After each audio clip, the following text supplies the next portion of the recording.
কেন বারবার কপিল শর্মা ক্যাফেতেই হামলা? পিছনে আসল কারণ কি Salman Khan? Viral audio clip ঘিরে এবার বিরাট হইচই, আতঙ্কের ছায়া বি টাউনেও।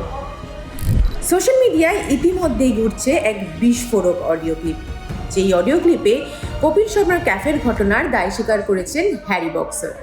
এই হ্যারি বক্সার হলেন লরেন্স বিষ্ণই গ্যাংয়ের অন্যতম সদস্য। সেই অডিও ক্লিপে জানানো হয়েছে যে সলমান খানের সঙ্গে সুসম্পর্কের জেরেই নাকি চরম বিপাকে কপিল শর্মা। কপিল শর্মা তার শোয়ে সলমান খানকে আমন্ত্রণ জানিয়েছিলেন। এখানেই শেষ নয়, এরপর বলিউডকে এক প্রকার হুমকির সুরেই জানানো হয়েছে যে ভবিষ্যতে সলমান খানের সঙ্গে যে কাজ করবে সেই নাকি চরম বিপাকে পড়বে। এবার সোজা বুকে গুলি চলবে।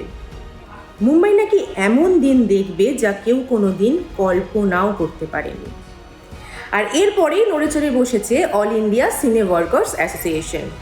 এক ফেসবুক পোস্টের মাধ্যমে জানানো হয় যে ইন্ডাস্ট্রির ওপরে এই ধরনের হামলার ঘটনা একেবারেই পূর্ব পরিকল্পিত। এই ধরনের ঘটনা ঘটিয়ে তারকাদের ভয় দেখিয়ে নাকি তাদের সৃজনশীল স্বাধীনতা নষ্ট করা হচ্ছে।